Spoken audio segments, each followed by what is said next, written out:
Bonjour tout le monde. C'est un cours de première année collège qui concerne le volume et la masse fait par votre prof de physique-chimie, le prof Rales. Donc on va commencer par le volume. Grand 1, notion de volume. Petit 1, introduction.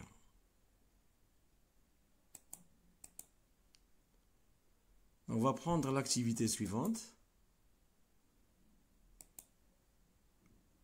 Ici, un bécher où il y a de l'eau.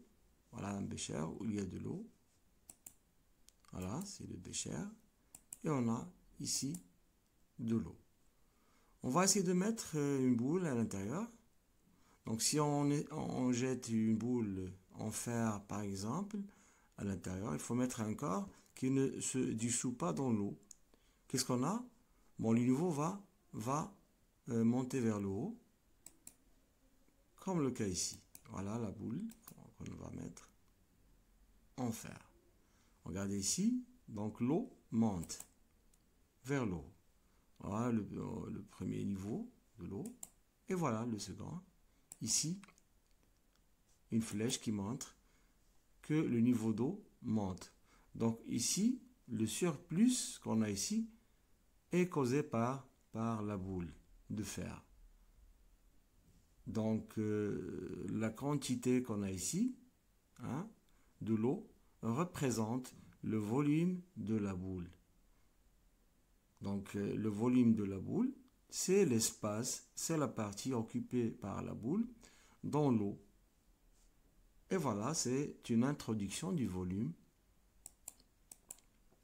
Observation. Après la mise à l'eau de la boule, on observe que le niveau d'eau s'est élevé car la boule occupe un espace, voyons ici un espace dans le bécher. Donc l'espace occupé par la boule s'appelle le volume de la boule. Déduction, l'espace que la boule de fer occupe dans le bécher s'appelle le volume.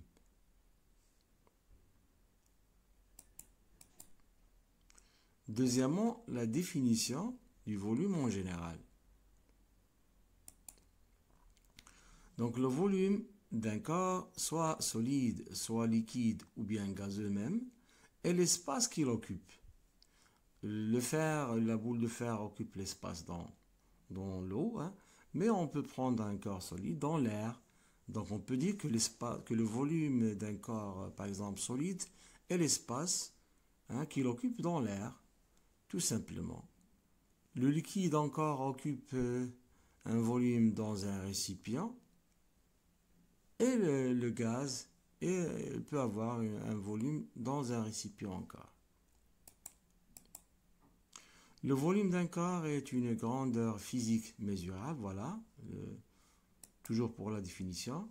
Le symbole du volume est V et son unité internationale est le mètre cube qu'on note M au cube. Donc on peut dire mètre 3, mètre au cube, c'est l'unité internationale du volume. Pour les multiples du mètre cube, ils sont le kilomètre cube, hectomètre cube et décamètre cube. Ce sont les unités qui sont plus grandes que le mètre cube. Pour les diviseurs du mètre cube, ce sont les unités qui sont plus petites que le mètre cube. On a le décimètre cube, le centimètre cube et le millimètre cube.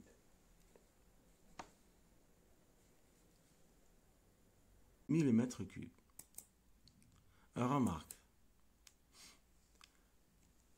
Pour la capacité, la capacité pour un récipient, la capacité d'un récipient représente le volume maximal du liquide que peut contenir ce récipient. C'est-à-dire que chaque récipient a une capacité de remplir un liquide Donc, la capacité, hein, c'est le volume occupé par un liquide dans ce récipient. Donc, la capacité diffère du volume.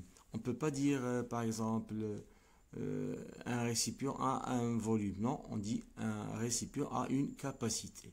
Mais un corps a un volume.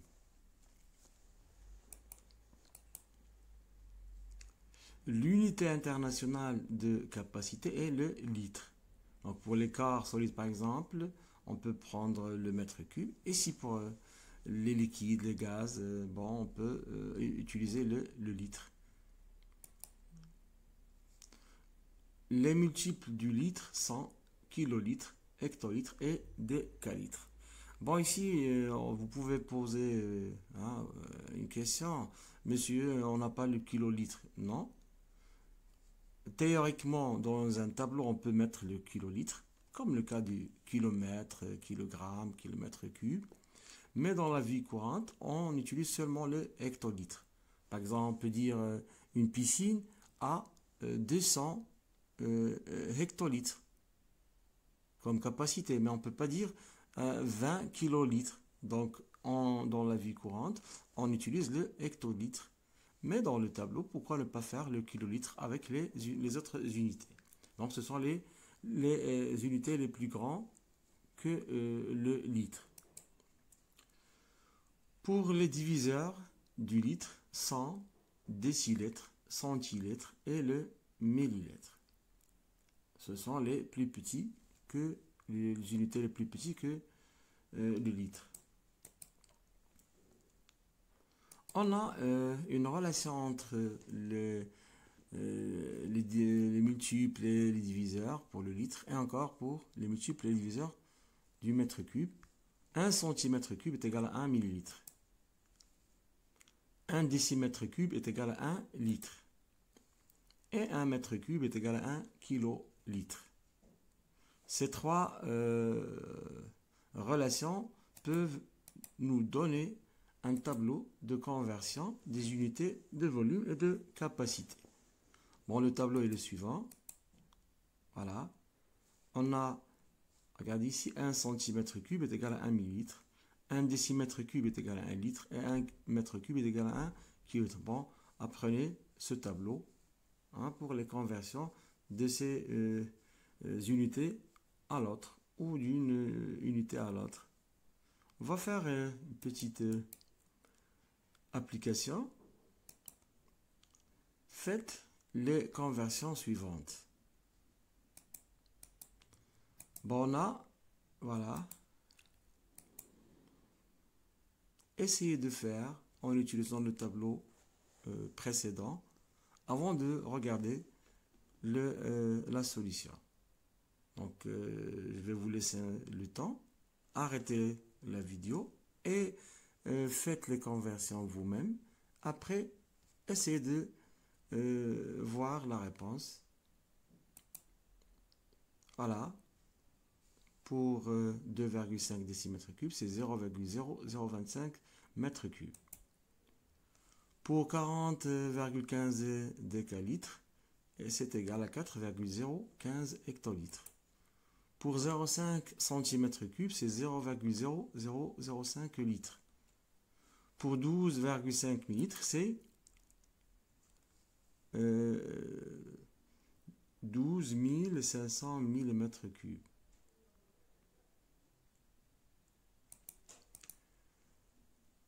Bon, quel récipient utilisons-nous pour mesurer le volume de liquide? C'est-à-dire, on va chercher l'instrument de mesure pour mesurer, par exemple, le volume d'un liquide. Je vais vous montrer une image. Voilà, le vendeur de lait. Pour nous donner, par exemple, 1 litre ou bien 1,5 litre, il utilise un récipient, le voilà, en aluminium, pour mesurer le volume du lait. Voilà, le vendeur de lait utilise un pot en aluminium pour mesurer le volume de lait. Mais on ne peut pas, dans le laboratoire, utiliser ce récipient. Dans la cuisine, on peut utiliser, pour mesurer les volumes des par exemple de l'huile ou d'un autre liquide, on peut utiliser celui-là et les graduer. Donc les mamans utilisent ce verre pour la cuisine. Donc un verre utilisé dans la cuisine pour mesurer le volume des liquides. Mais on n'a pas ces deux. On a par exemple pour le biberon, les nourrissons, leur maman utilise un biberon pour mesurer hein, le lait hein, que le docteur leur demande de donner à chaque semaine. Donc, il faut avoir un récipient gradué, c'est le biberon. Pour les seringues, par exemple, dans la médecine, ils sont gradués, donc on a plusieurs. Mais dans le laboratoire, on a ce genre de récipient. Regardez, les récipients, voilà, 200 millilitres. D'accord? Ça, c'est un ballon ici. Une éprouvette graduée, ce sont des éprouvettes graduées ici. Des béchers gradués. Un Erlenmeyer gradué. Donc, on dit que ce sont des récipients hein, qui sont gradués. Regardez ici, plusieurs récipients. Vous aurez le nom. Ça, Erlenmeyer, éprouvette graduée, un bécher. Un fiole jaugée, vous aurez ça. Bon, ici, on peut avoir seulement un peu ballon. C'est pas comme ce cas-là. Ça s'appelle fiole jaugée. Donc, un récipient gradué utilisé dans le laboratoire. Certains récipients cités auparavant ne donnent pas une mesure précise. C'est pourquoi on utilise l'éprouvette graduée. Donc voilà, l'éprouvette graduée, il contient plusieurs graduations, petites graduations. Donc c'est le meilleur récipient qu'on a dans le laboratoire pour mesurer le volume d'un liquide. Quatrièmement, mesure du volume d'un liquide. Les instruments de mesure. Pour mesurer le volume d'un liquide, on utilise un récipient gradué, comme le cas ici. Regardez, le bécher gradué, c'est celui-là. Voilà, le bécher, il contient des graduations. Toujours en millilitres.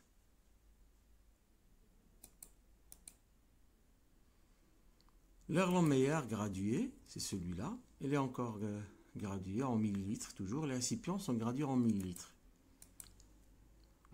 Le verre conique gradué, ou bien on dit encore verre à pied, en millilitres encore. Voilà, le millilitre. Toujours ici, ce sont des graduations. Le verre conique gradué. Mais le meilleur, pour plus de précision, on utilise l'éprouvette graduée. Voilà, l'éprouvette graduée en millilitres toujours.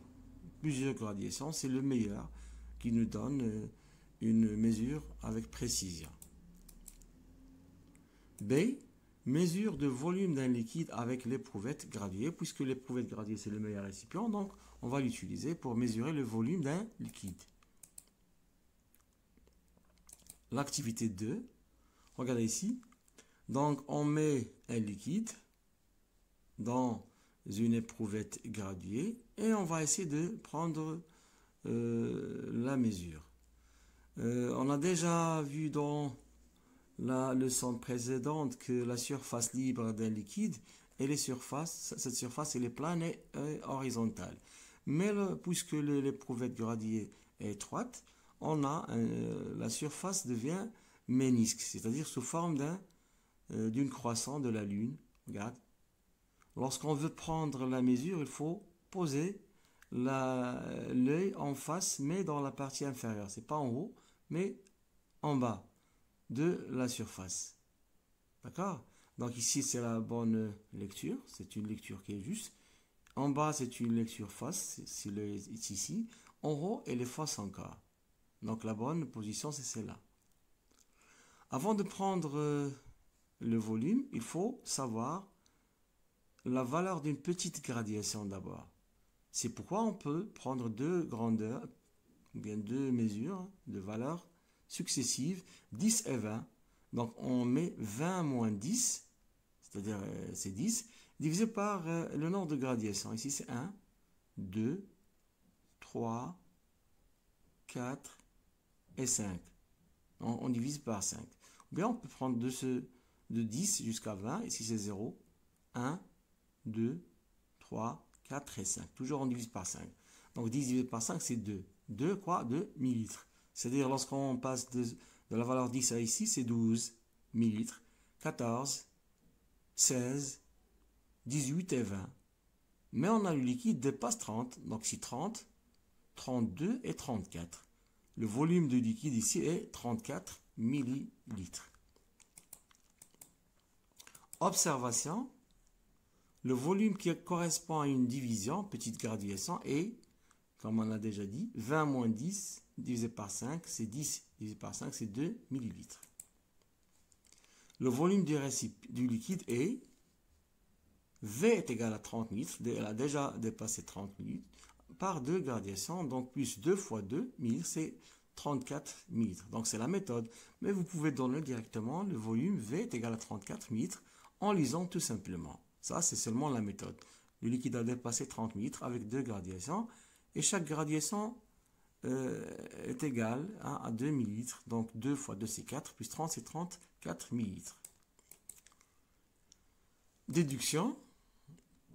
Pour effectuer une mesure de volume avec une éprouvette graduée, il faut, d'abord, c'est la méthode, petit 1, verser le liquide dans l'éprouvette graduée sans le perdre, avec, regardez ici, il faut faire attention lorsqu'on verse le liquide dans l'éprouvette graduée.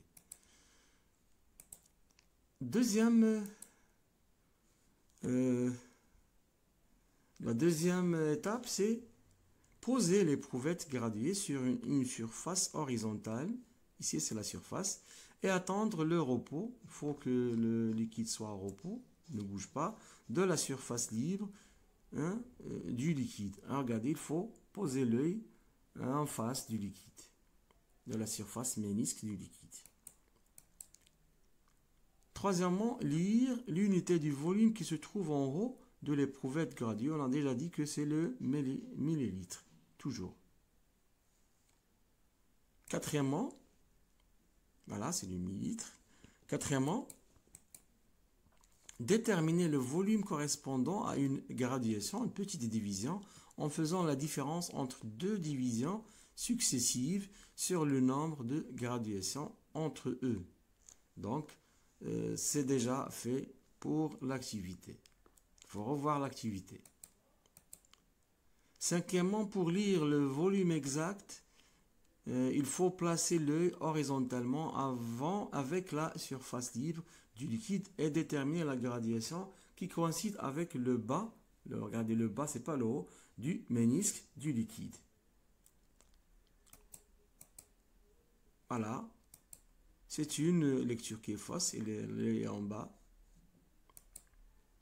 C'est une lecture encore fausse, l'œil est en haut. Voilà, c'est une lecture qui est juste. Donc il faut faire attention pour l'expérience lorsqu'on veut mesurer le volume d'un liquide dans l'éprouvette graduée.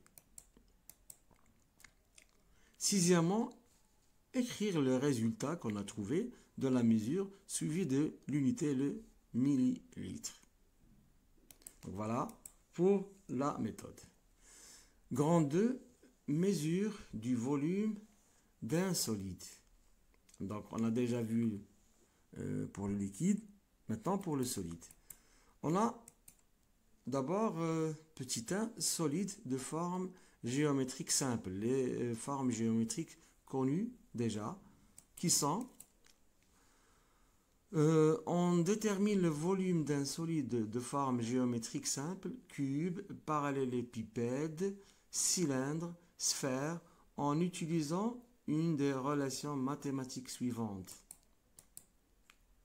Pour le cube, le voilà, le cube. Bon, il a les côtés qui sont égaux. C'est l'arrêt, petit a, côté c'est un arrêt. Le volume est V est égal à au cube, c'est-à-dire l'arrêt fois l'arrêt fois l'arrêt. Bien, le côté fois le côté fois le côté. Si on a 2 cm ici, c'est 2 cm fois 2 cm fois 2 cm. 2 fois 2, c'est 4 cm. au carré fois 2, c'est 8 cm3. Donc, c'est le volume du cube. Pour le parallélépipède, il n'a pas les côtés égaux. Bon, il a la hauteur, il a la longueur et la largeur. Donc, pour le volume, c'est la longueur fois la largeur fois la hauteur. Si on a ici, par exemple, 6 cm, ici 5 cm, ici, par exemple, 4. Donc, on va mettre 5 cm fois 4 cm, c'est 20, fois 4 cm, c'est 80 cm3 pour mesurer le volume d'un parallélépipède. Pour le cylindre, la même chose, on a une relation. Le cylindre, ici, on a le rayon, on peut avoir encore le diamètre et la hauteur. Le volume, c'est pi fois r au carré fois h, ou bien est égal à pi fois le rayon fois h. Avec pi, c'est 3,14. Le rayon, par exemple, c'est 2 cm. Ici, on a 4, bien 6. Ça dépend de l'exercice. Donc, on va mettre 3,14 fois 2 cm fois 2 cm fois 6 cm. Et on prend la calculatrice et on fait le calcul. Tout simplement, on trouve le volume du cylindre en centimètres cubes. Pour une sphère, voilà, il a un diamètre et encore un rayon. Le volume, c'est 4 sur 3 pi fois r au cube. R au cube, c'est r fois r fois r. Donc, on peut encore écrire 4 sur 3 multiplié par pi, multiplié par r fois r. Mais la relation que vous allez utiliser dans le lycée, c'est cette relation-là. Même chose, il faut avoir seulement le rayon et on applique la relation. Si on a par exemple ici 4, on va mettre 4 cm fois 4 fois 4 fois 3,14 multiplié par 4 et divisé par 3. Si on a ici 2, 2 fois 2 fois 2 fois 3,14 multiplié par 4 et on divise le résultat par 3. Utilisez la calculatrice pour mesurer le volume de cette sphère-là. Avec pi est égal à 3,14, je l'ai déjà dit. Deuxièmement, si on n'a pas un solide qui a une forme connue, une forme géométrique quelconque, dans ce cas-là, on ne peut pas mesurer le volume en utilisant une règle. Il faut utiliser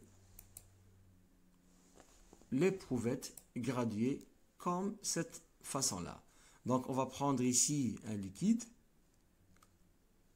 et on mesure le volume. C'est déjà la même méthode. Il faut savoir la valeur ici d'une petite gradation. Donc, on va mettre 20 moins 0, c'est 20, divisé par le nombre de gradations. 1, 2, 3, 4, 5. Donc, 20 divisé par 5, c'est 4 millilitres. Mais ce n'est pas toujours 5. On peut avoir 10, on peut avoir plus que ça. Ça dépend de l'éprouvette graduée.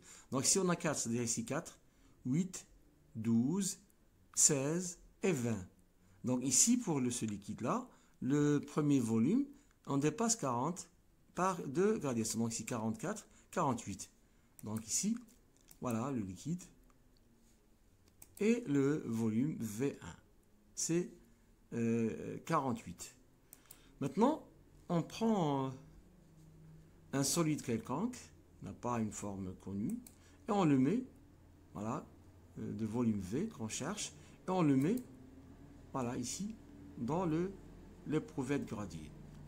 L'eau va monter vers le haut, et on a l'éprouvette graduée avec le volume V2 et le corps solide à l'intérieur. Donc ici, on a dépassé 60, 64, 68 millilitres. Pardon, 68 millilitres. Donc, pour mesurer le volume V, on va mettre 68 millilitres moins 48 millilitres. Donc, on a 20 millilitres pour le volume du corps. Le millilitre, c'est déjà vu, c'est le centimètre cube. Donc, le volume de ce corps est 20 centimètres cubes en utilisant l'éprouvette graduée. Voilà, V1 et voilà V2. Donc, le volume, le liquide déplacé, cette quantité c'est le volume du corps solide. Le volume qui correspond à une division est 40 moins 20. J'ai pris 0,20. On peut prendre 20 et 40. Donc, divisé par 5, graduation. 20 divisé par 5, c'est 4 millilitres. Donc, le volume du liquide est 20 égale à 48 millilitres. Pour le volume du liquide plus le corps solide, et V2 est égal à 68 millilitres. Donc, le volume du corps solide est V est égal à 68 millilitres moins 48 millilitres, c'est égal à 20 millilitres. Et c'est 20 cm3 parce que 1 millilitre, c'est 1 cm3. Observation. Pour calculer le volume du corps solide V de forme géométrique quelconque, on applique la relation suivante. V est égal à V2 moins V1. Qu'est-ce que c'est que V? V2 et V1. Donc, tel que V1, c'est le volume du liquide. V2, c'est le volume du liquide et du solide. V, le volume du solide, tout simplement, c'est ce qu'on cherche toujours. Donc, V est égal à toujours V2, qui est plus grand à V1. Donc, V est égal à V2 moins V1. Déduction. On mesure le volume d'un solide de forme quelconque avec la méthode du déplacement du liquide.